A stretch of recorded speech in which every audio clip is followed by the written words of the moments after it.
Entonces, la discusión, esta sesión está siendo grabada, entonces para que todo el mundo se entere, ¿no? De que estamos grabando. Y entonces, buenas tardes, mi nombre es Andrea Meneses, yo soy profesora del curso de Letras de la Universidad Federal de São Paulo, en Guarulhos, está nuestro campus que ya no visitamos hace más de un año. Y bueno, este es el proyecto Charlas de Ciniclub, que es un proyecto de extensión, que lo coordino yo, pero es un proyecto del área de español, de literaturas en castellano y lengua española de la Universidad de São Paulo, ¿no? Federal de São Paulo. Y este proyecto existe les presento rápidamente, ¿no? Este proyecto existe desde 2014. Nosotros, cuando el mundo era presencial, nosotros veíamos las películas todos juntos, los sábados por la tarde, como hoy, ¿no? Pero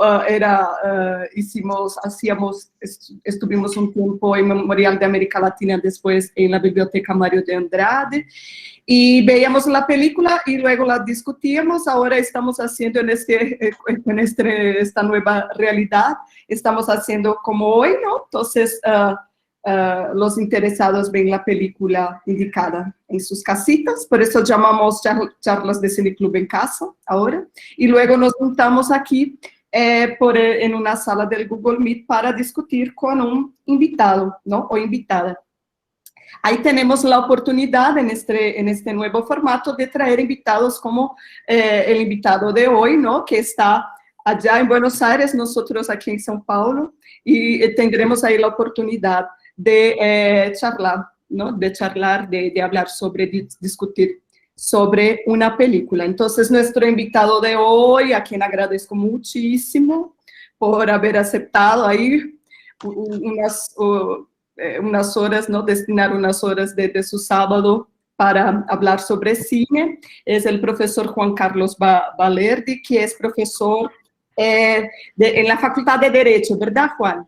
Sí, en la Facultad de Derecho, sí, de la Universidad de Buenos Aires. La Universidad de Buenos Aires. Nosotros nos conocimos hace como unos 3 años, porque presentamos juntos en una mesa en el Congreso de LASA, y una vez como Boston, ¿no? Y después Boston. Sí, el año pasado iba a ser en México, pero... Y bueno, y nos conectamos virtualmente. Ya tuvimos que pasar al mundo virtual, ¿no? Entonces ya tuvimos la oportunidad de juntarnos 2 veces en una mesa para hablar de nuestros trabajos.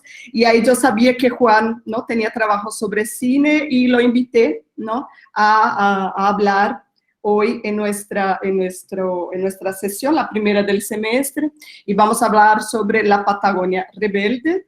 Y eso, entonces, muchas gracias, Juan, y te dejo la palabra, por favor. Bueno, muchas gracias a vos, Andrea. Voy a tratar de, antes que nada, de dar una perspectiva acerca del contexto en el que se filma la película que vamos a ver hoy, dado que es una película que no es una película nueva, es un contexto que merece ser repuesto, es una película del año 1974, La Patagonia Rebelde. Y la característica que tiene esta película, en principio, es que es una película que la podemos inscribir en una época que es muy particular de la Argentina, ya que la película comienza su preproducción en el año 1973, que es una época en la que en la Argentina se produce una época de liberación bastante extraña de lo que había sido la censura vigente hasta ese momento y que después, durante la dictadura militar y ya durante gran parte del gobierno peronista previo, volvería a regir. Es lo que muchas veces suele mencionarse como la primavera camporista, que son 3 meses que dura el gobierno de Cámpora, durante los cuales se designa al frente del Instituto de Cinematografía, es decir, la entidad dedicada a la promoción del cine, a un cineasta de una amplísima trayectoria, que es Mario Soffici, director de una película muy famosa de cine social, que se llama Prisioneros de la Tierra, y de la década de 1930, esta película, y en el ente de calificación cinematográfica es designado otro cineasta, Octavio Getino, que había sido codirector junto con Pino Solanas de una película también muy famosa del cine político de los años previos, La Hora de los Hornos, un documental acerca de la historia política argentina desde el peronismo y desde la caída del peronismo. Estas designaciones hacen que en ese momento, en ese inicial momento, corra un viento muy favorable para la producción de cine de todo tipo y para poder pensar en la posibilidad de realizar películas bastante arriesgadas desde el punto de vista político. En ese sentido, la Patagonia Rebelde yo la inscribiría dentro de una trilogía de películas que se realizan todas más o menos durante esta época y que a lo que se van a dedicar es a trabajar desde perspectivas distintas, cada una de ellas, el tema del sindicalismo y de los sindicatos.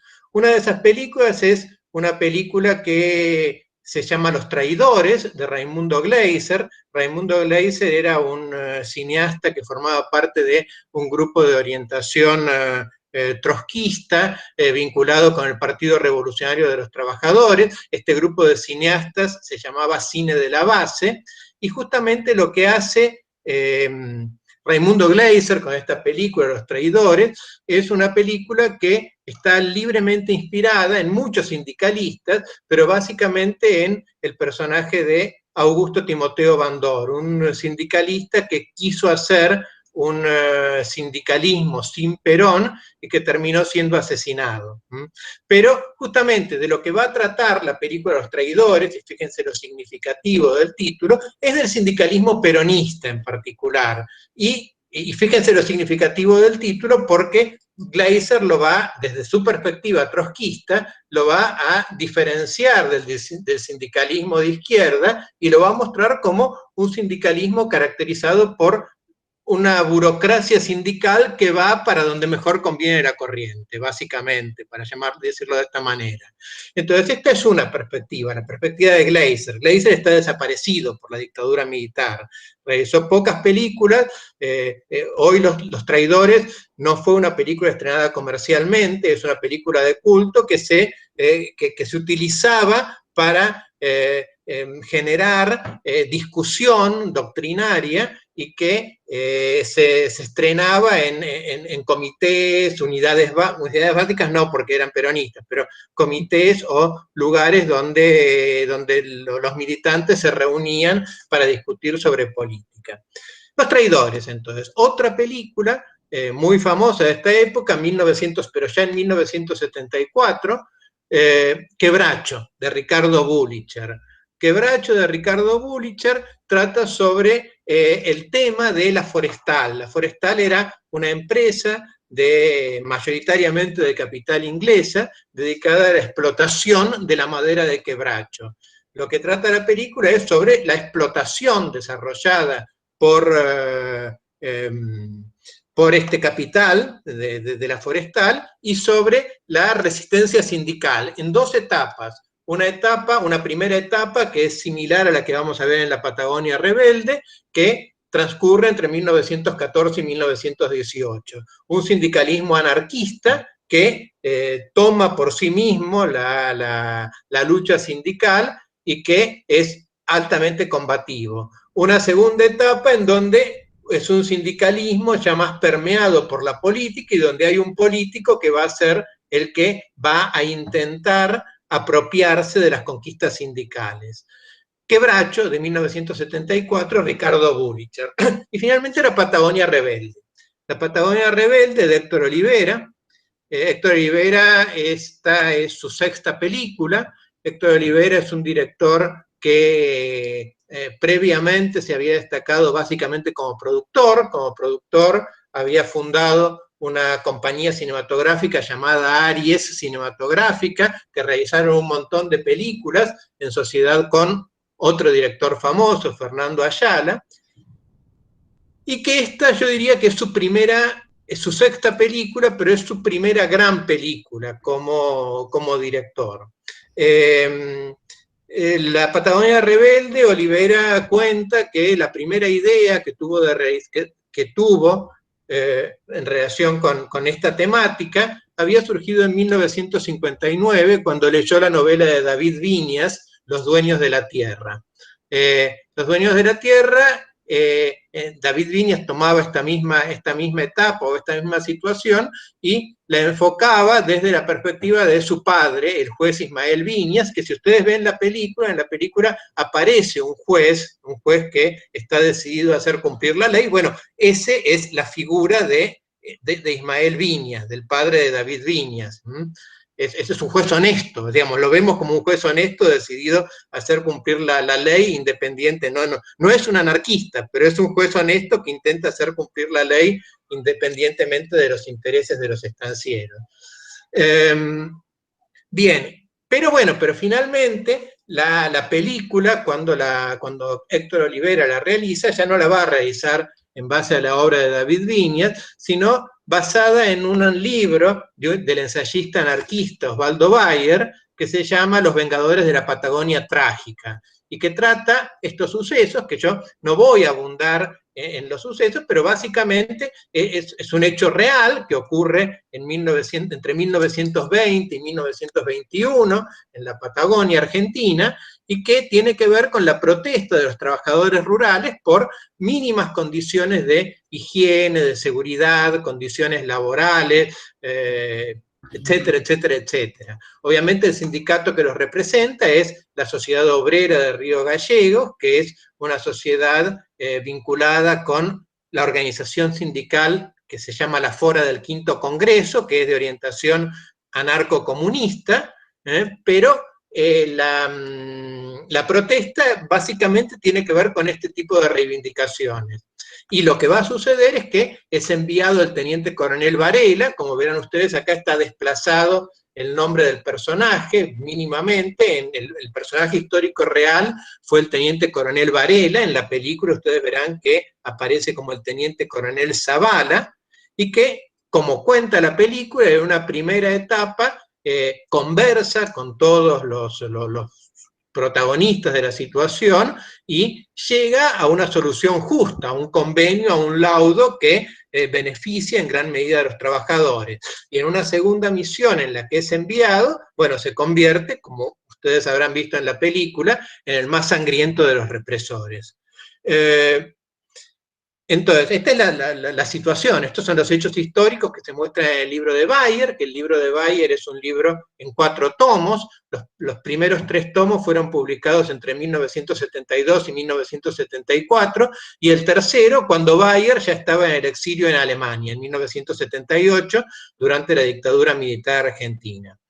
El contexto de producción de la película es un contexto que ya se va a modificar bastante respecto de esa primera etapa de 1973, que es cuando comienza a pensarse y a preproducirse la película.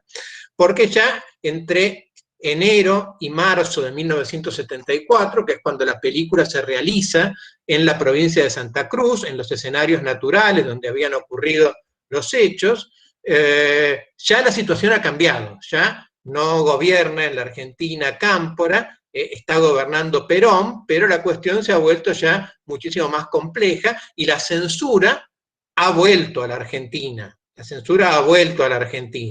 de manera que las presiones que van a sufrir Bayer, Olivera, Ayala, que son los autores del guión, van a ser bastante grandes. Para empezar, el guión tiene que ser sometido a previa autorización, y la autorización para que se pueda filmar el guión tarda bastante, es una autorización que se vuelve compleja.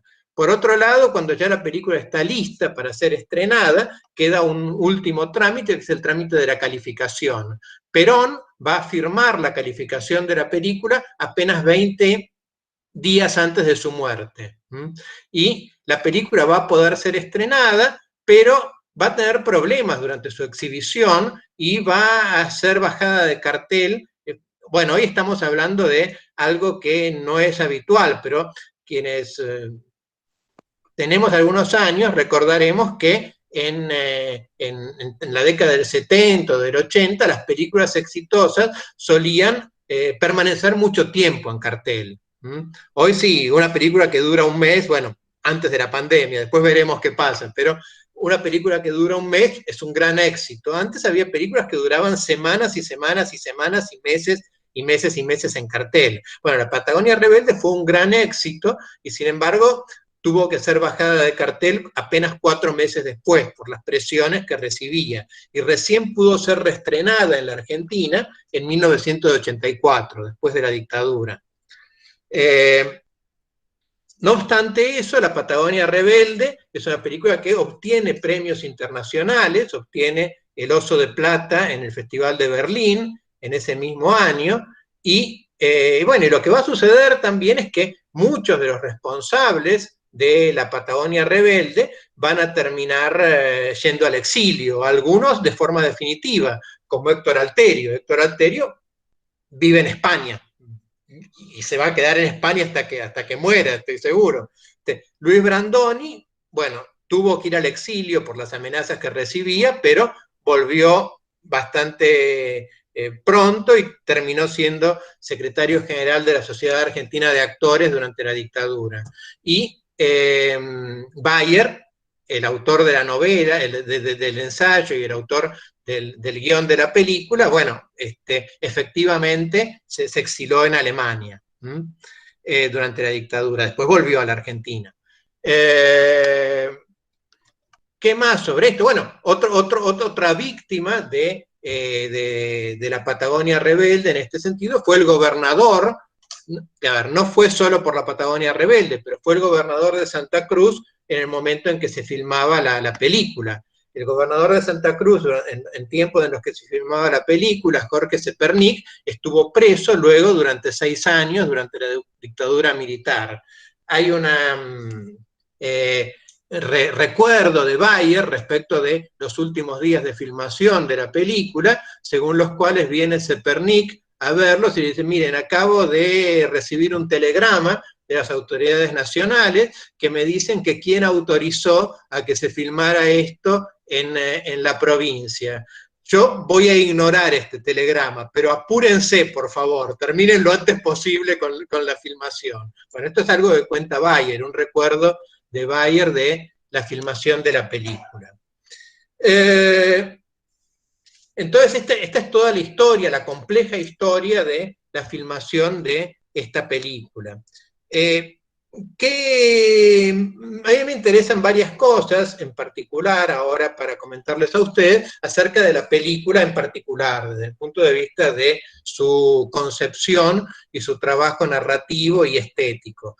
La película es una película muy interesante narrativamente, tiene una estructura clásica desde el punto de vista narrativo, evidentemente. Es una película que la podríamos pensar desde distintos géneros, la podemos pensar desde el punto de vista del cine político, pero también la podemos ver como una película de aventuras, como una película de acción, como una película épica en cierto sentido. Es decir, hay muchas perspectivas o muchos lugares desde las cuales se puede ver la película. Por otro lado, me parece que es muy interesante el uso que se hace de la música en la película. La música de Oscar Cardoso Campo, ustedes notarán que en cada una en particular me interesa esa banda musical que acompaña los desplazamientos del ejército, en donde uno, cada vez que escucha o cada vez que puede observar los desplazamientos del coronel Varela, escucha ciertos tonos marciales dentro de la melodía que acompañan de manera permanente estos desplazamientos. Después hay un gran trabajo con las masas, con las escenas de masas, con las escenas las escenas de los fusilamientos, las escenas de exteriores. Hay una muy buena síntesis en el momento en particular. Ustedes recuerdan que recién conversábamos sobre la primera etapa del coronel Varela en Santa Cruz, y decimos que en esta primera etapa él conversa y él negocia con todos los actores. Ustedes, si vuelven a ver la película, van a ver que todo esto está contado de una manera muy cinematográfica y con mucha capacidad de síntesis, porque estas negociaciones que lleva adelante Varela con los distintos actores y los distintos protagonistas, no escuchamos los diálogos, sabemos de qué están hablando, pero no escuchamos los diálogos. Simplemente lo que hacemos es ver a Varela dialogando con los estancieros de la sociedad rural, con los anarquistas, con la policía, etcétera, etcétera, etcétera. Y esto es muy interesante en términos de resolución cinematográfica. Después, bueno, ustedes verán, también habrán advertido que la película es un gran flashback, porque en definitiva lo que vemos es que la película se inicia con el asesinato de Zabala Varela por parte del anarquista alemán Kurt Wilkens, que Kurt Wilkens va a ser el vengador de estos anarquistas asesinados en los hechos de la Patagonia. Y a partir de ahí se inicia un larguísimo flashback, que es todo lo que vamos a ver en la película. Entonces, esto en términos generales, en términos de los recursos utilizados en la película, que me parece interesante observarlos, y verlos porque es lo que hace, en definitiva, que cinematográficamente sea una película de interés y que sea una muy buena película. En cuanto a lo que cuenta, hay ciertos puntos en particular que me interesaría destacar. Lo primero a tener en cuenta es la detalladísima y precisa descripción de lo que es el movimiento anarquista y de lo que es la vida en ese movimiento anarquista alrededor de 1920, que es la época en la que suceden los hechos. Y para esto lo que me quiero detener, después, bueno, marcaré otros puntos que aparecen en otras escenas, pero me quiero detener en una de las escenas iniciales, que es la escena de la asamblea que se desarrolla en la Sociedad Obrera de Río Gallegos. En esa escena vemos a los tres dirigentes de la Sociedad Obrera, el gallego Antonio Soto, que el gallego Antonio Soto es un personaje real. El gallego Antonio Soto existió, fue uno de los líderes del movimiento de la Patagonia. El alemán Schulz, que es la condensación de 2 o 3 personajes, pero que también podríamos decir que en términos generales existió, aunque no haya existido el alemán Schulz, y el español Graña. Y ahí vemos 3 perfiles de anarquistas. Digamos, 2 que son bastante parecidos, que son Schulz y Soto, que son anarquistas prácticos, pero respetuosos de la metodología de la asamblea. Es decir, acá lo que hay es una asamblea, y ustedes verán que en principio esta idea de la asamblea aparece permanentemente en toda la película. Cada vez que los anarquistas son conminados a hacer algo o intimados a hacer algo, siempre van a decir, bueno, pero primero tenemos que consultar a los compañeros, primero tenemos que llamar a la asamblea. Bueno, esto forma parte de esa vida anarquista de ese entonces. Después tenemos a otro personaje, que es este español Graña, que aparece ya como una especie de anarquista pacifista, casi diría tolstoyano, que casi diletante por momentos, porque está permanentemente llevado por la necesidad de hablar y hablar y hablar. El chileno, que lo que quiere es práctica nada más, quiere la práctica directa. Y después tenemos los personajes del Consejo Rojo, que, como sucedió dentro del movimiento anarquista, son delincuentes disfrazados de anarquistas, en definitiva. Lo único que quieren es violencia, llevarse plata, joyas o lo que sea. Después en esta escena, ¿qué otra cosa vemos? Vemos los retratos de Proudhon, de Bakunin y de Kropotkin presidiendo la sesión. Y finalmente, otras cuestiones que vamos a ver respecto de esta vida anarquista de estos años, de 1920, es el tipo de celebración popular que ocurre en las reuniones anarquistas. Celebraciones populares que tienen que ver con la música, con el teatro, pero que siempre la música y el teatro tienen una finalidad didáctica. Es decir, se canta Hijo del Pueblo, se realiza una representación teatral que tiene un sentido también didáctico en términos de propaganda. Otra cuestión que es importante y que retrata con mucha precisión la película, tiene que ver con ciertas costumbres que no son doctrinariamente características del anarquismo, pero que sí eran seguidas por muchos anarquistas de la época. Por ejemplo, en este caso en particular estoy hablando de el rechazo a la utilización del alcohol. Verán ustedes cuando Facón Grande entra a la reunión y el alemán Jules le dice, llévese, no, se lo dice el gallego Soto, pero el más férreo opositor aparece como el alemán Jules, pero le dice, llévese eso, y le ofrece un tecito el alemán Jules al gaucho Facón Grande. Entonces, Facón Grande, que también fue un personaje real, fue un gaucho y un carrero de gran predicamento en los gauchos de la zona. Entonces, bien, esto me parece que es interesante destacar en la película. Y la otra cuestión, la última cuestión, cuando terminan triunfando en la primera lucha gremial que nos presenta la película, que es contra los dueños de hoteles, vemos cómo lo que compran los anarquistas es una imprenta que es un instrumento fundamental dentro de lo que es el movimiento anarquista y que va a ser utilizado a partir de ahí para la educación y para la propaganda de la idea anarquista. Y esto es lo que nos muestra también la película, porque a partir de ahí verán ustedes que empieza el crecimiento de la sociedad obrera y la afiliación de los trabajadores rurales, con la compra de la imprenta. Entonces, en este sentido me parece que es importante destacar esta descripción tan detallada, tan precisa que se hace del movimiento anarquista. La otra cuestión que me interesaría, y después ya, si ustedes quieren, podemos pasar a la charla, al debate, a lo que ustedes quieran aportar a esta reunión. La otra cuestión que a mí me interesaría destacar particularmente de la película y que hace a la inteligencia del guión, es que justamente su figura central, o su figura principal, maravillosamente interpretada por Héctor Alterio, la del teniente coronel Zavala, es un personaje que no está para nada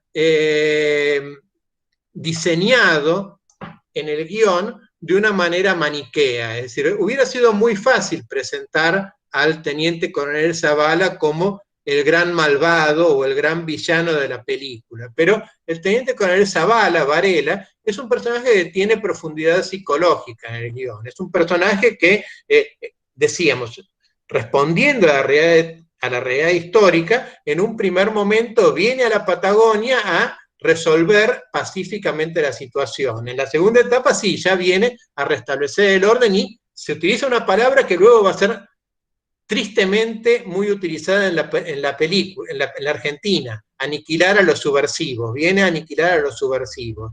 Pero ¿qué pasa con este coronel Zavala? Lo que pasa es que la primera orden que recibe es haga lo que usted tiene que hacer. Es una orden ambigua, y esta orden ambigua el coronel Zavala la interpreta en términos de investigar qué es lo que está sucediendo y llegar a una solución. Y en ese sentido lo hace de una manera negociada.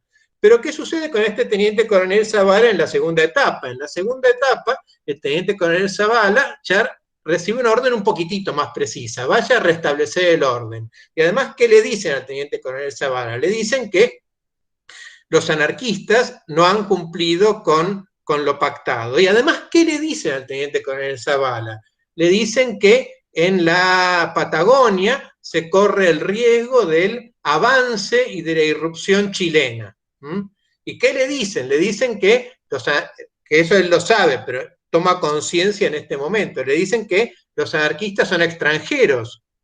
Es decir, avance chileno sobre la Patagonia, anarquistas extranjeros que están protestando. Una formación del teniente coronel Zavala, Varela, que es una formación vinculada con los valores prusianos, con el ejército prusiano. Fíjense quién es el preferido del coronel Zavala, ese militar Meyer que muere en la pelea con Facón Grande. formación prusiana, decíamos entonces, nacionalismo extremo, todo esto que está funcionando de manera simbólica en la mente del coronel Zavala.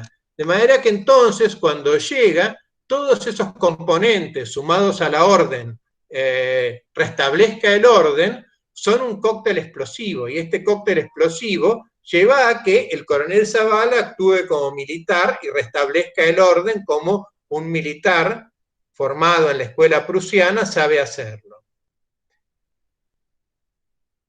Y acá lo que me interesaría que ustedes seguramente habrán prestado atención, pero es el final de la película, porque en el final de la película ocurren dos situaciones que están muy marcadas y son muy interesantes. El coronel Zavala en su habitación de hotel busca algo que leer y lo único que encuentra es un ejemplar de la Biblia, que es un ejemplar de la Biblia en inglés, The Holy Bible.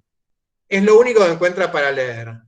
Y luego, en la celebración que le realizan los estancieros ingleses, muchos de ellos, para felicitarlo por el cumplimiento de su deber, le comienzan a cantar For he is a good, holy, good fellow, y ahí una escena de una resolución magnífica, creo yo, que es la escena en la cual vemos un zoom que se dirige a los ojos del coronel Zavala, y en donde nos damos cuenta que el coronel Zavala por primera vez comprende todo lo que ha sucedido y cómo esa realidad que él creyó que era de una manera y que él estaba luchando y trabajando contra los chilenos y contra los extranjeros anarquistas, en definitiva ha terminado siendo un instrumento de otros intereses que él no podía manejar. Para terminar con esta introducción, les voy a leer un recuerdo también de Bayer acerca de esta escena final, que aparece Bayer como extra en esta escena final en un instante, y les voy a leer lo que él cuenta acerca de cómo se llega a esta escena final. Porque me parece que es un tema interesante para la discusión o para discutir algunas cuestiones. Bayer dice, fuente en 2011, que el final original que se había escrito para el guión de La Patagonia Rebelde era distinto al que aparece en el estreno del film y que debió ser modificado por presiones del ejército. Y dice Bayer, la otra decepción es el verdadero final para La Patagonia Rebelde. Héctor Olivera respetó el libro. Cada escena está basada en testimonios y una documentación científicamente histórica. Lo digo así para que se entienda. En el rodaje recibimos la visita del ejército. Nos informaron que si se mantenía el final del guión, el estreno se suspendía. ¿Cuál era? Tras los fusilamientos a los pobladores, dice Bayer, y según consta en los archivos policiales, el 17 de febrero de 1922, los soldados fueron al prostíbulo La Catalana de San Julián en Santa Cruz. Las 5 mujeres de aquella casa de citas se negaron a tener trato con los militares. Les gritaron en la cara que eran unos asesinos.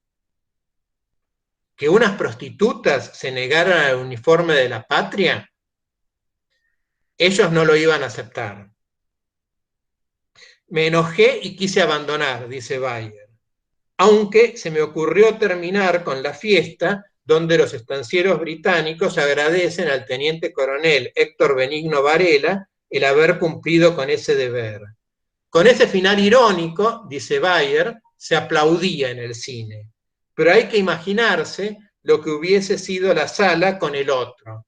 La gente hubiese vivado por esas pobres mujeres, Consuelo García, Ángela Fortunato, Amalia Rodríguez, María Juliache y Maud Foster.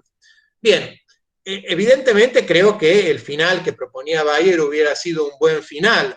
Lo que no estoy del todo convencido, porque este final que se logra con La Patagonia Rebelde es efectivamente un gran final, es decir, por lo cual no estoy demasiado convencido de que ese final hubiera sido necesariamente mejor, como creía Bayer, que este otro final. Por otro lado, uno podría aventurar, como conversábamos con mi colega Claudia Román hace un rato, que de alguna manera este plano sobre los ojos de Varela muestra de alguna manera un corrimiento entre la escena de las prostitutas, tal como lo planteaba Bayer, y una nueva escena en la que probablemente podríamos aventurar, podríamos hipotetizar que en ese momento final de la fiesta, el mismo coronel Varela se siente y se ve a sí mismo como la prostituta de esos intereses que él creía haber manejado y que en definitiva lo han terminado manejando a él mismo. Bueno, nuevamente les agradezco mucho por esta oportunidad, espero la verdad no haberlos aburrido demasiado, y bueno, y vamos a lo que cada uno vea en la película y le interese conversar. Muchas gracias, Juan. Muchas dudas que tenía yo, tú ya las has sanado, entonces ya las preguntas que tenía ya no las tengo más, casi todas. Pero bueno, la idea es que no haga las preguntas yo, ¿no? Sino que la gente que está aquí, somos 65, ¿no? Hubo algunos comentarios aquí, algunas preguntas, pero la gente ya se ha resuelto. Hay otros expertos en la película, parece, aquí. Entonces, bueno, entonces, quien quiera hacer preguntas, yo creo que las que se hicieron aquí en el chat ya se contestaron, pero si alguien tiene, si yo me he perdido algo, ¿no? Pueden aquí. Acá preguntan una pregunta que realizan, creo que sí fue respondido, pero lo digo de nuevo, sí, efectivamente, digamos, el hecho histórico es que al teniente coronel Varela es asesinado por el militante anarquista Kurt Wilkens, que después, muy poco tiempo después, 6 meses después, va a ser asesinado también por un miembro de la Liga Patriótica, Enrique Pérez Millán Temperley, creo que se llamaba. La Liga Patriótica era una organización nacionalista de tendencia fascista, que actuó en la Argentina y tuvo gran participación luego en el golpe de 1930, en el golpe de Estado de 1930, y que este hombre de la Liga Patriótica que lo asesina a Kurt Wilkens era pariente también del coronel Varela. Es decir, así que efectivamente este hecho del asesinato de Varela es un hecho real y que después tuvo su continuación con este nuevo asesinato. Perfecto. Bueno, si alguien más quien tenga más preguntas, las pueden hacer, pueden encender el micrófono, la cámara, lo que sea, y hacerla, o la puede hacer por el chat. ¿Alguien tiene comentarios, preguntas, lo que sea? Mientras se entusiasman para hacer preguntas, te quería preguntar, Juan, la película hoy en día, ¿sigue vigente? Así se ve, se le indica en la universidad, en las escuelas se enseña. ¿Tenés alguna idea de no. En fin, porque me pareció que me pareció didáctica, muy y bella, las dos cosas, ¿no? Entonces, nada, por eso me quedé con esa duda. Es una película que es, es una película que en ámbitos, yo lo que me podría arriesgar a decirte es que es una película que generacionalmente ha sido muy vista, es decir, ha sido muy popular, ha sido muy vista por lo menos hasta la década del 80 y del 90. A partir de ese entonces, la verdad es que me parece que esto tiene que ver también con la dinámica de de la misma vida contemporánea, que todo pasa rápidamente, y lo que hoy veíamos y conocíamos perfectamente, al día de mañana ya no está. Es decir, a partir de ese momento yo creo que ya la difusión va siendo cada vez menor. Es un nombre conocido. Y no, la verdad que hasta donde yo sé, en escuelas o en universidades no es una película que se difunda demasiado. Hay que traerla de nuevo. Cuando uno la trae de nuevo, que esto sí me ha sucedido en otras circunstancias, cuando uno la trae de nuevo, es una película que la gente la agradece, dice, uy, qué bueno que la trae, la gente joven que la ve dice, uy, qué interesante, pero no es que sea actualmente muy difundida. Yo creo que habría que subtitularla, porque acá en la universidad tenemos varios alumnos del movimiento anarquista, en fin, sería muy, muy interesante. La versión que yo vi no tenía subtítulos. Después, también te quería hacer una pregunta sobre eso, porque me llamó la atención, tiene un cartel antes de empezar, no sé si para ustedes apareció lo mismo. Cuidado, esta película contiene escenas que pueden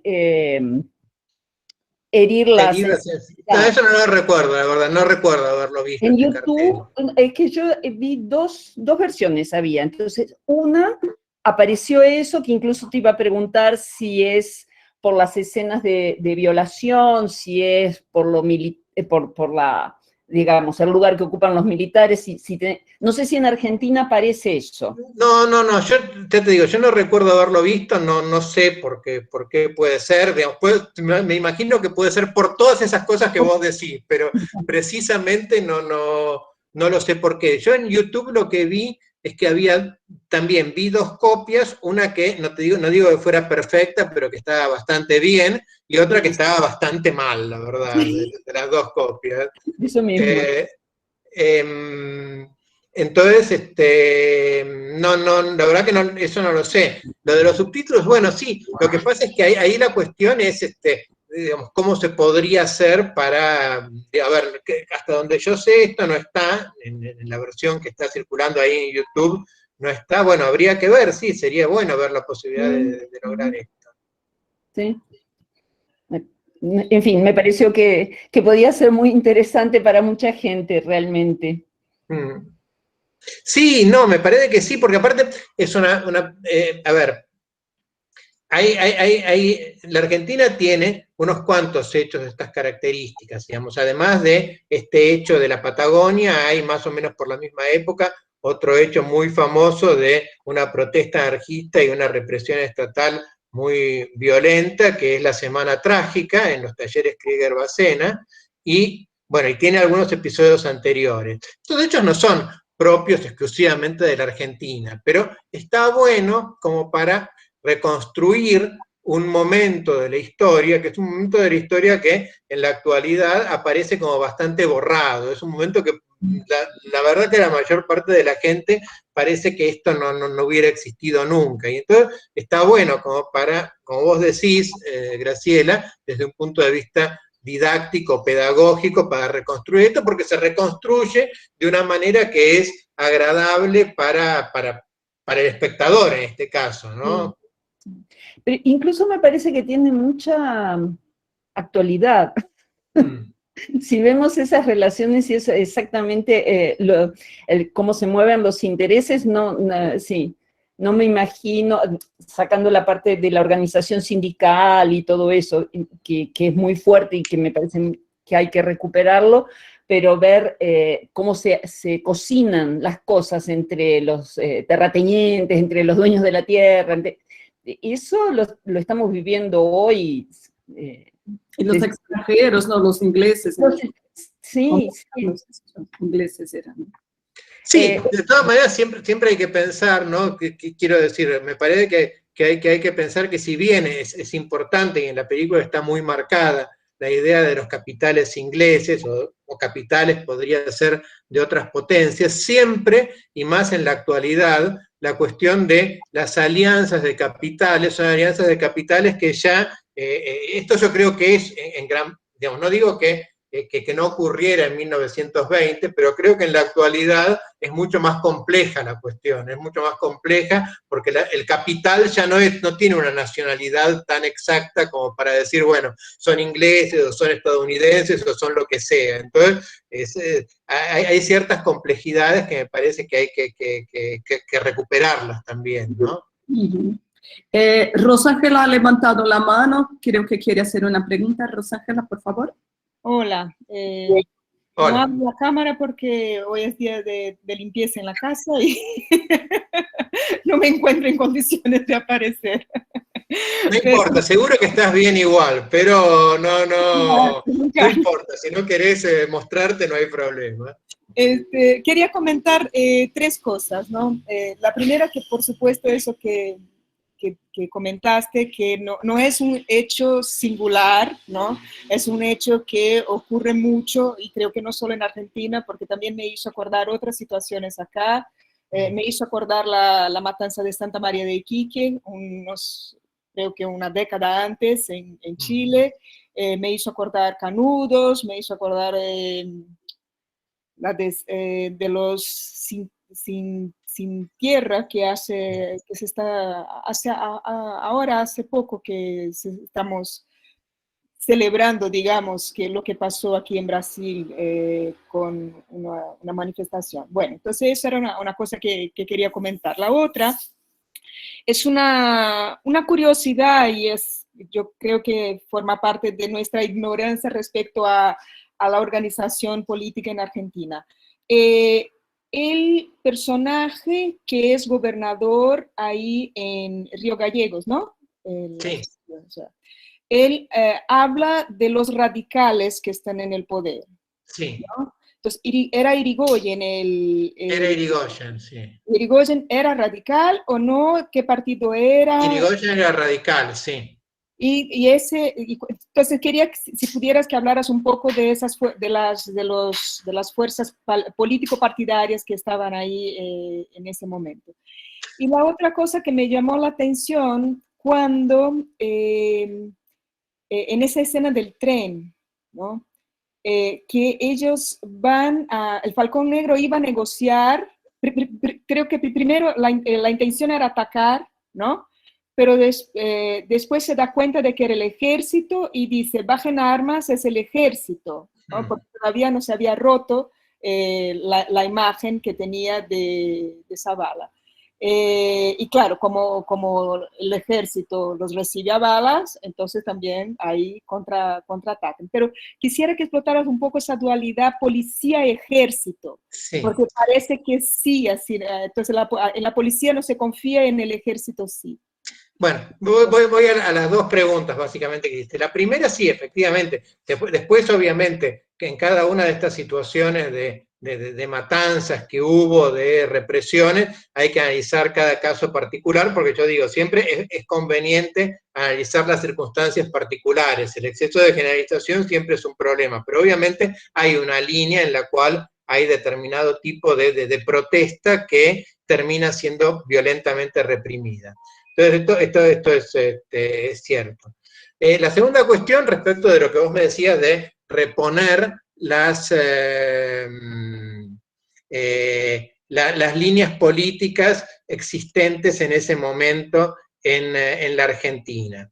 Bueno, en 1916, voy a tratar de ser más o menos breve respecto de esto, pero durante muchísimos años, entre 1880 y 1916, la Argentina había gobernado por una alianza de partidos que llevó el nombre de Partido Autonomista Nacional. Esta alianza de partidos habitualmente suele ser llamada como de orden o de extracción conservadora, pero era bastante heterogénea en su formación, porque en realidad contenía todo lo que podía contener, pero podríamos decir en términos generales, para dar una visión general, que era una alianza de partidos, un partido que era conservador desde el punto de vista político, es decir, ejercía una censura importante desde el punto de vista electoral y desde lo que tenía que ver con la sucesión electoral en la Argentina,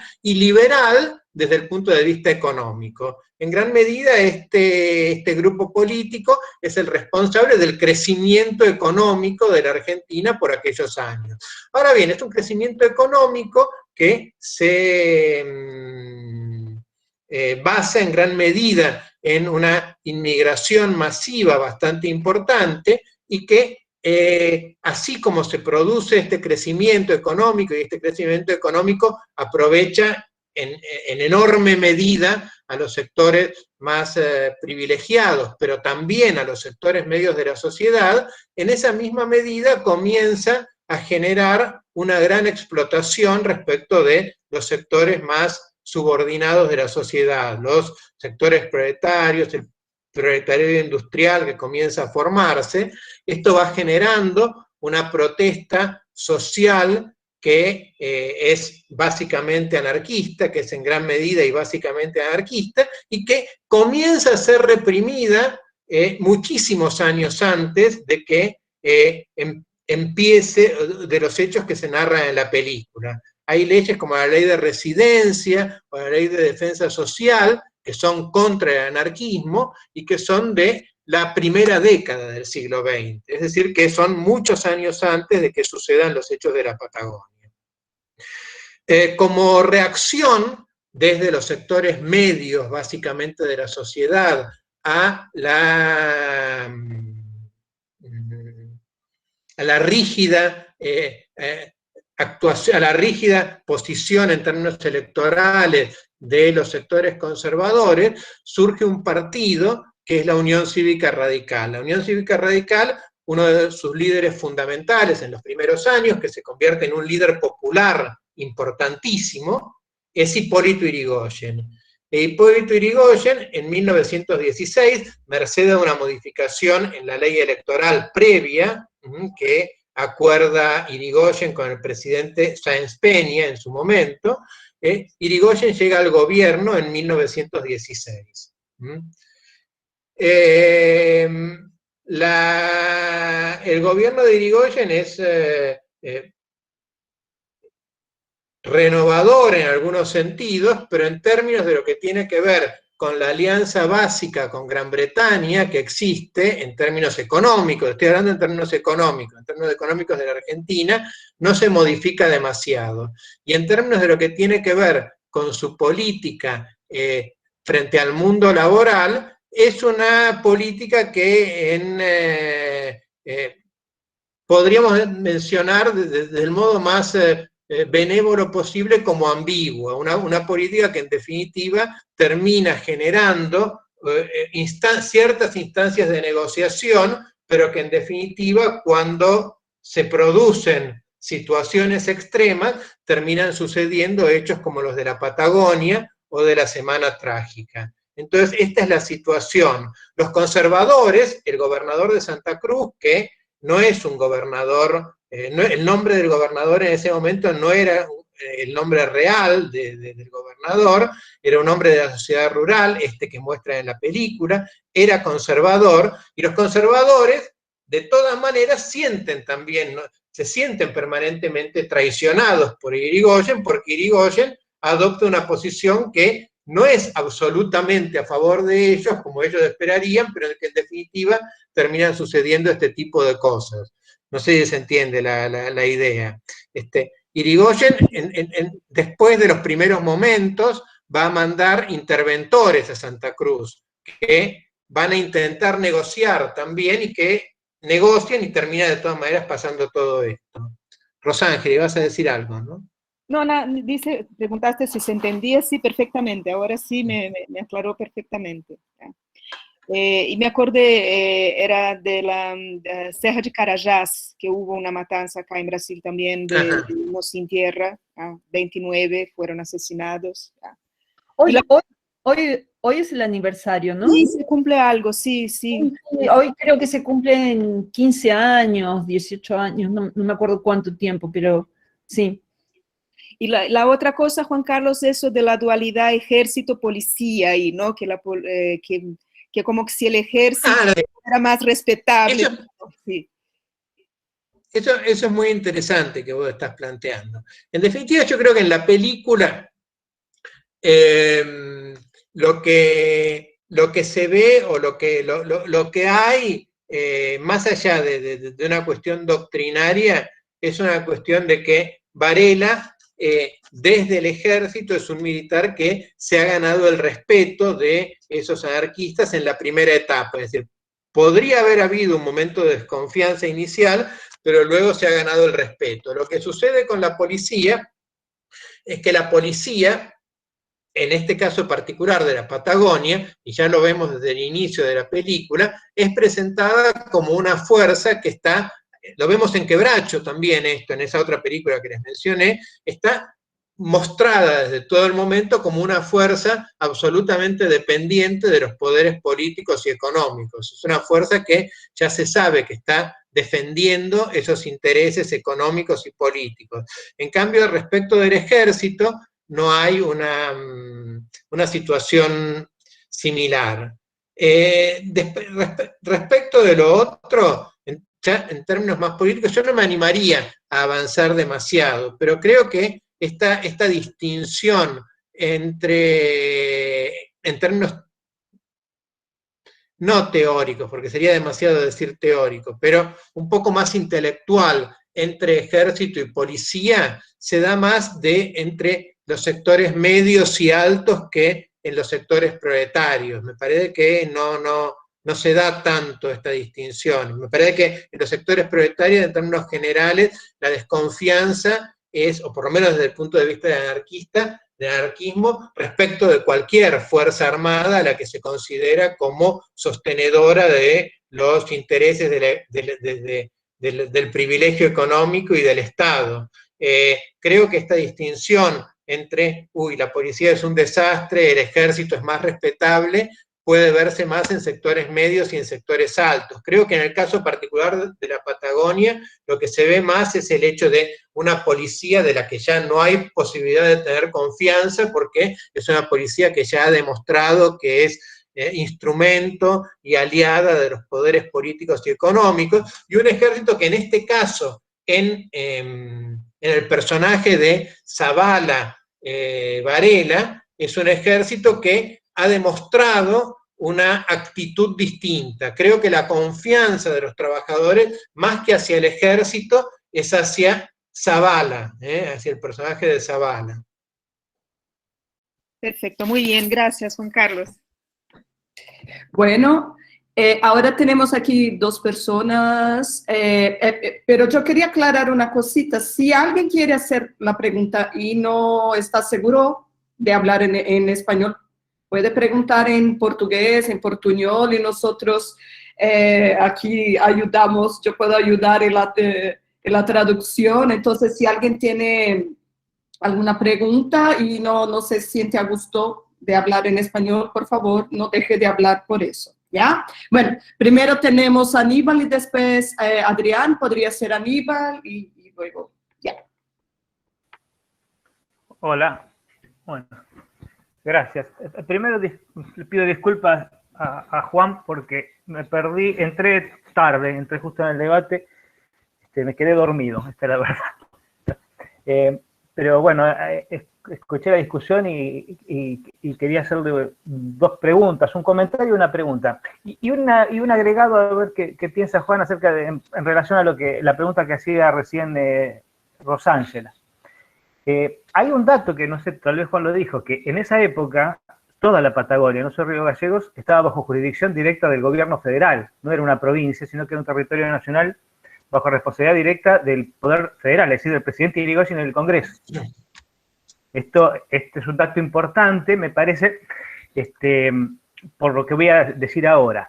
El comentario, ¿no? Que también me gustaría a ver qué piensa Juan.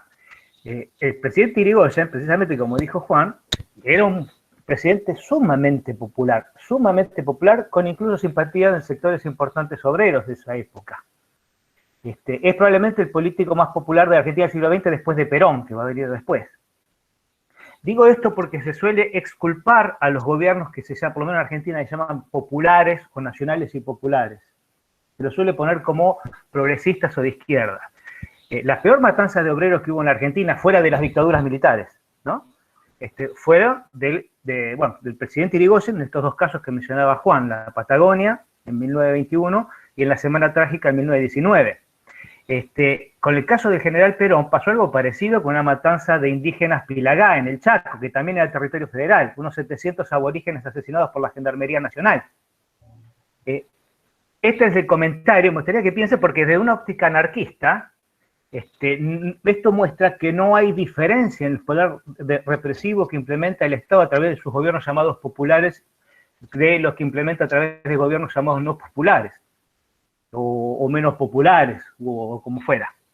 Y la pregunta más cinematográfica, pero vinculada a esto, es la siguiente.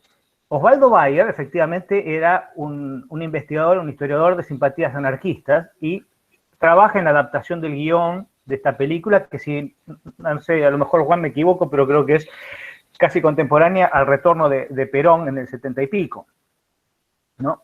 Sí.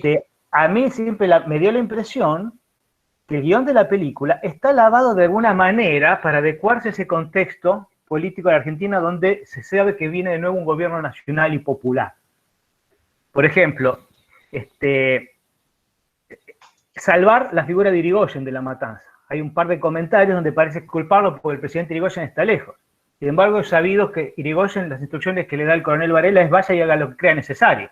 Decirle esto a un oficial del ejército, le dice vaya y mate gente, porque un militar se entrena para eso, no va a ir a curar enfermos el coronel, se manda un coronel del ejército que lo manda a reprimir.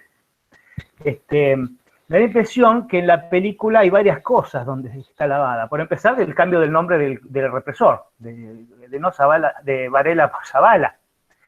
También la estigmatización de los ingleses, que yo recuerdo en las investigaciones no aparece especialmente como los malvados los ingleses, así aparecen los terratenientes que en gran parte eran ingleses en la Patagonia, pero no solamente ingleses. Esa era mi pregunta, ¿no? De concreto en lo cinematográfico. ¿En qué medida hay una distancia más novelada en la película? El sesgo que le da de antisemita al coronel Varela, no de antisemita, de racista, cuando dice que es joven rubio, que raza, ¿no? Lo hace casi como un proto-nazi. No sé dónde saca eso, el guión es un invento. Es el comentario, el salto que hay de un guión más novelado respecto a la investigación historiográfica que había hecho Bayer, en relación también al contexto político, ¿no? Sí, seguramente sí. Bayer de todas maneras participa del guión y tiene una participación importante, y como yo leía hace un rato, él mismo dice que Olivera siguió el guión que hizo él en gran medida de una manera muy, muy detallada. La película en realidad sí, digamos, se termina filmando durante la época de Perón, pero comienza la preproducción durante la época de Cámpora, que eso es lo que yo aclaraba o mencionaba hace un rato. Bueno, sí, probablemente sea cierto esto, pero de todas maneras Bayer era totalmente consciente y él participó de eso, de ese guión, ¿no? De esta situación.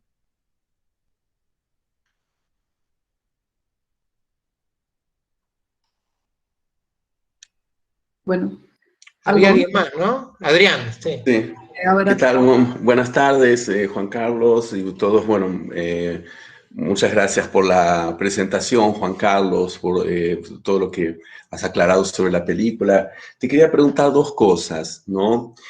Una es sobre una organización que aparece en varios momentos en la película, que es el Consejo Rojo, y que en el libro de Bayer hay, digamos, bueno, yo volví un poco al libro ayer, lo había leído hace un tiempo, digamos, se presenta como mucho más claramente como una rama dentro de ese movimiento anarquista, digamos.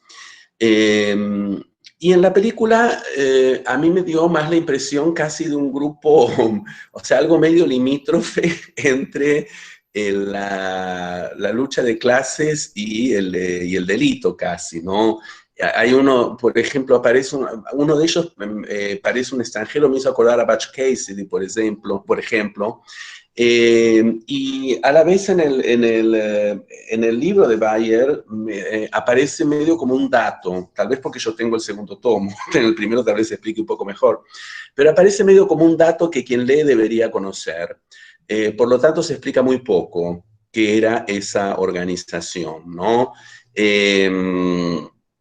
Otra cosa es pensando precisamente en que es una película que habla de los años 20, del comienzo de los años 20, pero está hecha en los 70 y está hecha en ese, además de ese, digamos, de ser ese momento puntual, clave, ¿no? Que vos señalás, es en un momento que, digamos, tomado como un poco más amplio, hay una predominancia en todo el campo cultural latino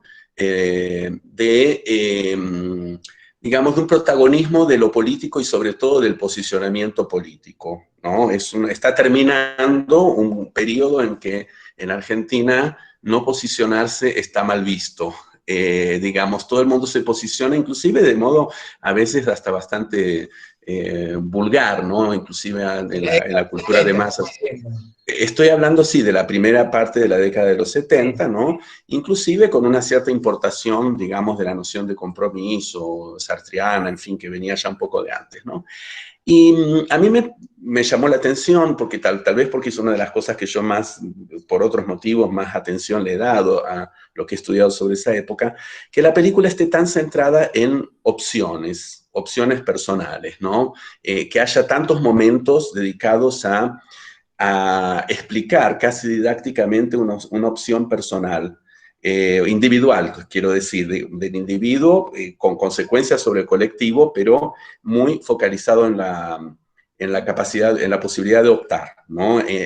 Por un lado, bueno, en todo ese acompañamiento que hace del personaje de Zavala Varela, y también en otras opciones, por ejemplo, esa discusión entre Schultz y el gallego Soto sobre si acatar o no la decisión de la Asamblea, ¿no?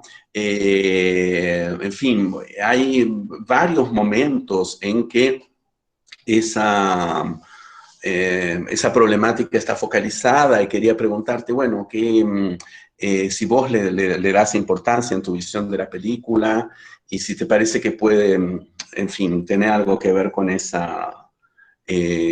momento en que se hace. Y también con que, bueno, de esas películas, las que vos nombraste, ¿no? Quebracho, Los Traidores, es sin duda la que está más ligada a la industria cultural. O sea, es una superproducción La Patagonia Rebelde en su época. Están algunos de los actores más cotizados del país, Federico Lupi, Brandoni, Pepe Soriano, en cierto modo, o está Osvaldo Terranova, qué sé yo, está todo el mundo. ¿No? Bueno, eso. No, es interesante tu reflexión. Yo eso que vos estabas planteando no lo había pensado en términos de el contexto político y social de la época. Sí lo pensaba, esa cuestión que lo planteé en términos del personaje de Varela, pero que efectivamente aparece también en esta discusión sobre la asamblea, si querés también en la conversación que muchos instantes antes de la película se produce entre el alemán Schulz y el gallego Soto en relación con el lugar en el mundo, en relación tener con una mujer, sí, claro. Tener sí. toda esta cuestión. Sí. La verdad que no lo pensé tanto hasta ahora. Esta reflexión tuya probablemente me lleve a pensarlo en relación con el contexto de la época y toda esta cuestión del compromiso y todo eso, pero en realidad básicamente yo lo había pensado como lo planteé en relación con el personaje de Zavala Varela, en relación con lo que a mí me parece que es la inteligencia del guión de no presentar personajes absolutamente planos y dirigidos necesariamente a un objetivo. Es decir, a ver, yo respeto la decisión de la Asamblea y como respeto la decisión de la Asamblea, necesariamente voy a ir hacia el fusilamiento en este caso. Bueno, la película acá te presenta una bifurcación entre los dos personajes. Hay un personaje que dice, bueno, sí, voy a ir hasta acá, y otro personaje que te dice, bueno, hasta acá, este es mi límite, hasta acá llego, llego hasta luchar, si se vota a luchar, llego a luchar. Si la idea es sacrificarme y morir inútilmente, a este punto no voy a llegar. O en el caso de la otra discusión, que yo la veo, también la veo una discusión muy interesante en términos de una de las cuestiones que es bastante característica del anarquismo, ¿no? Es decir, que el anarquismo no es una doctrina que vos digas, bueno, a ver, acá el hecho de ir o de pensar en el colectivo hace que se termine el individuo, que el individuo no importe. Al contrario, en el anarquismo la idea es de reconciliar al individuo y su participación dentro de la colectividad. Entonces el anarquista, en este caso Schulz, en este caso el deseo del propio Gallego Soto, el hecho de estar pensando en términos de revolución social no implica que dejen de pensar en ellos en términos de sus reivindicaciones o sus vidas individuales, ¿no? Entonces como que me parece que están todos estos puntos. Voy a pensar más, porque la verdad te digo, no es un tema que lo haya pensado en particular, esta ubicación de este tipo de problemáticas en términos de estas ideas o estas nociones acerca del compromiso en la década del 70 y todo eso, pero sí las había pensado en términos de esta idea de no presentar personajes planos, personajes que no tengan o no piensen en términos de opciones, ¿no? Digamos, tienen una idea, lo cual no quiere decir que después la realidad los lleve a discutir o a pensar o a replantearse cosas, lo que está sucediendo. Esto es lo que se me ocurre decir. Sí, gracias. Y sobre lo del Consejo Rojo, ¿tenés algo para decirnos? Porque la verdad que te decía, no llegué a entender bien qué eran esos. Pero el Consejo Rojo tendría que investigarlo un poco más, pero en principio creo que el Consejo Rojo formaba parte del movimiento anarquista, pero formaba parte del movimiento anarquista de una manera similar a cómo se lo muestra en la película, de una manera un tanto lateral. ¿Lateral qué quiero decir? En el sentido de que vos sabés que hubo muchos anarquistas que fueron personajes extraños y que fueron personajes resistidos dentro del movimiento, ¿no? Personajes que detrás de la reivindicación anarquista parece que había otras cosas, y ahora no estoy recordando el nombre, Aníbal seguramente lo recordará, de un anarquista famoso que era un tanto resistido dentro del movimiento anarquista. Y el Consejo Rojo parece más como aprovechadores, ¿no? de la doctrina, de la idea anarquista.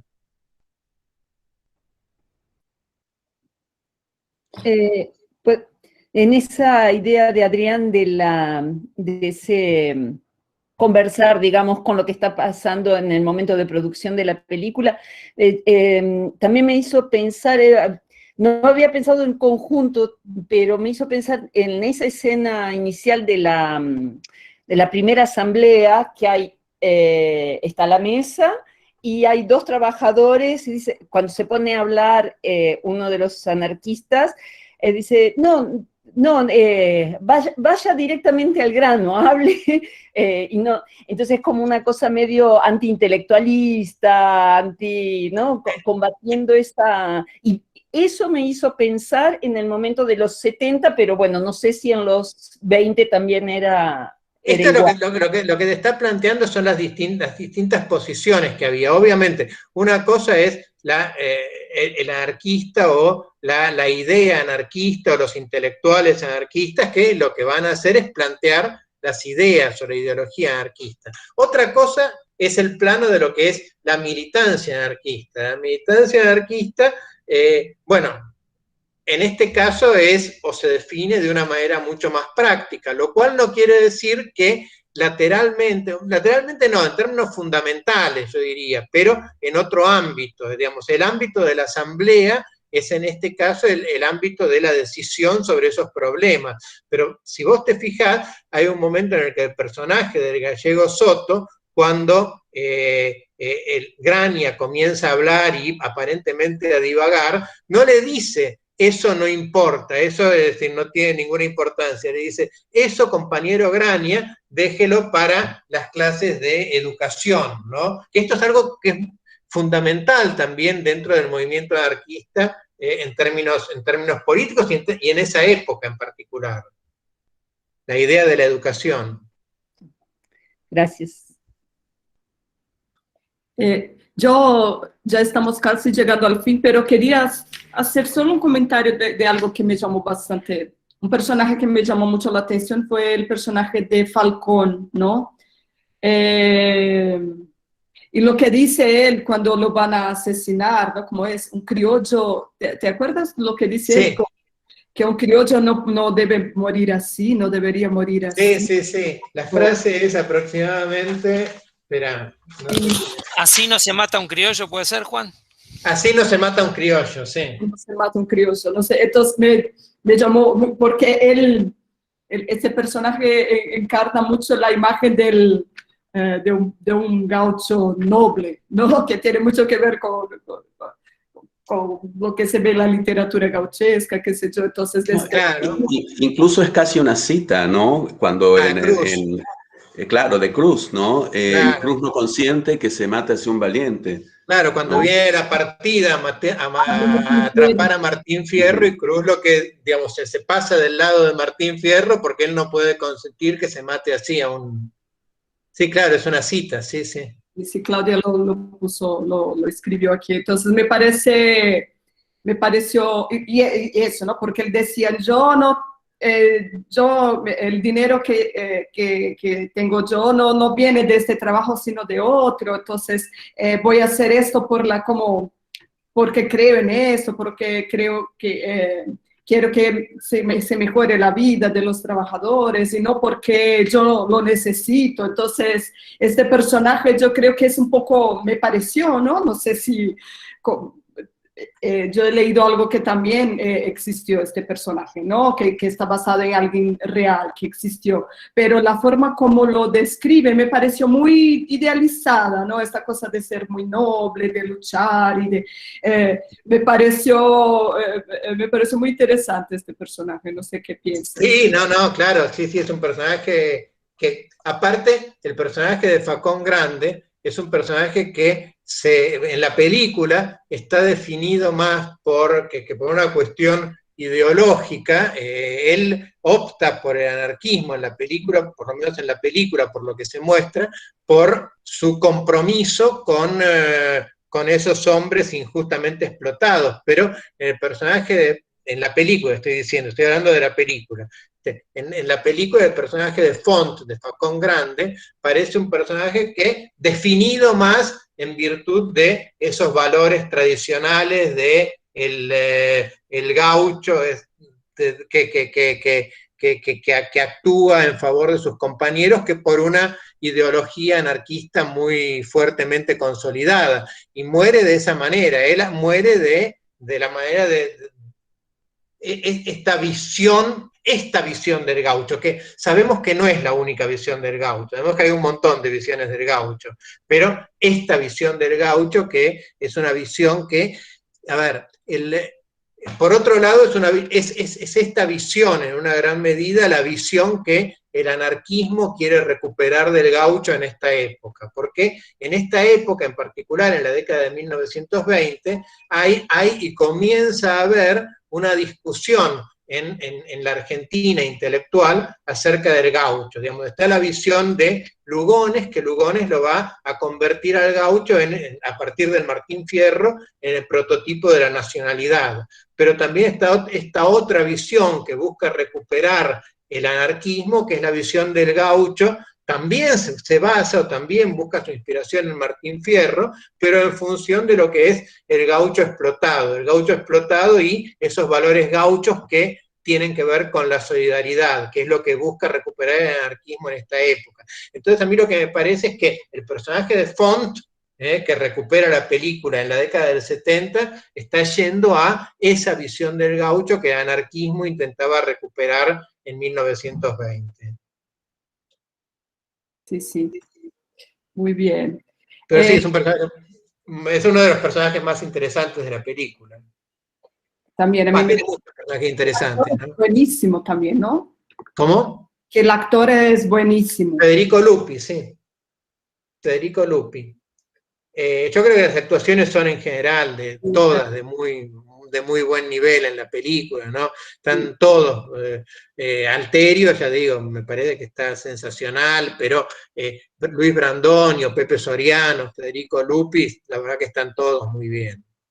Una curiosidad que tengo yo también, sobre la carta la carta que envía Zavala sobre las condiciones de los trabajadores. No sé si lo sabes, pero la carta era de aquella manera, ¿no? Porque me parecía bastante dura. No sé. Tendría que releer el libro de Bayer, la verdad que no lo recuerdo esto, si la carta es real o no lo recuerdo. Bueno, no, es que me llamó la atención.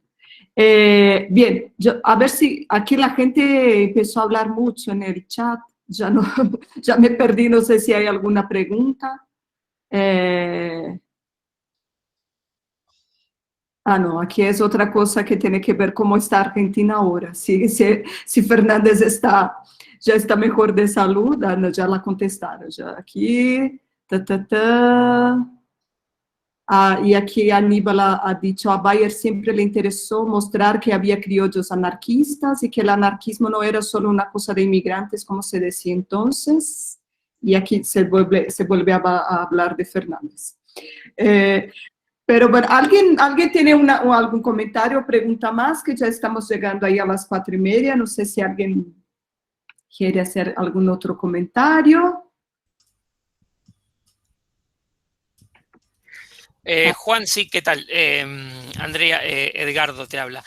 Una pregunta muy breve que no sé si es una leyenda urbana o es cierto, de si en algún momento el gobierno de Hipólito Yrigoyen pudo haberse sentido amenazado por fuerzas británicas por el hecho de que los terratenientes mayoritariamente eran británicos y por la posición que Gran Bretaña tenía en Malvinas. No, alguna vez lo escuché, no sé si puede ser una leyenda urbana o puede haber sido algo real. Mira, eso no lo sé, la verdad, el hecho histórico no lo sé, pero eso en la película se menciona. Bien. Eso en la película se menciona. Eso que vos estás contando de que un rumor o una presión que dicen que se ejerce sobre el gobierno es con el tema de los buques en Malvinas. Se menciona en la película. No sé si el dato es cierto, eso no lo desconozco. Perfecto, Juan, gracias. Otro miedo que aparece es como perder Patagonia para Chile. A manos, ¿no? de los chilenos. Sí, eso está bastante claro, ¿no? Parece que cuando vuelve Zavala, este es el gran miedo de que los chilenos invadan, qué sé yo, que se pierda el territorio. Bueno, este también es un tema que fue en la Argentina un tema muy vigente en la década del 70 y en la década del 80, el tema del avance, del supuesto expansionismo chileno, toda la cuestión del canal de Beagle, esto recién empezó a bajar el tono desde la firma de ese tratado. Hasta ese momento, es más, en el 78 creo, casi Argentina llega a entrar en guerra con Chile. Uh-huh. No, por esas tierras del canal de Beagle. Ya. Bueno, sí, era real. Sí, no, lo de la guerra con Chile estuvo muy cerca y de hecho en la ciudad de Buenos Aires en el invierno del 78 había apagones como simulacro de lo que podía ser un bombardeo de la aviación chilena. Se hacían simulacros donde se apagaba toda la luz de la ciudad de Buenos Aires. Yo cuando era chico lo recuerdo, sí. Bien. Bueno, ya, ahí aquí yo creo que ya podemos ir terminando. Moisés nos dejó aquí un link para accesar Los Vengadores de la Patagonia Trágica. Ah, Gustavo tiene una pregunta, por favor. Ah, no, era solo que esta dirección yo no la conseguí abrir aquí, la que puso, ¿no? De la Biblioteca Nacional. Entonces, no sé si sería interesante, muy interesante tenerla. Yo tampoco conseguí abrirlo, pero me imagino que si uno googlea el nombre, debemos... Sí, bueno. Yo me voy a fijar y después cualquier cosa lo paso. Vale. Porque tampoco no me abrió nada, lleva una página de error también. Sí, también, yo lo he intentado y me pasó lo mismo. Bueno, Rosângela Bruno, gostaria de comentar sobre minha impressão referente aos dias de pandemia, corpos e vidas sem nenhuma importância forte, pessoas lutando para um futuro melhor de todos. A película mostrou muito, fiz essa analogia. Bueno, yo creo que ya podemos ir terminando, entonces, liberar a Juan ahí, a que aproveche su fin de semana, ¿no? Deje de trabajar, está aquí trabajando un sábado.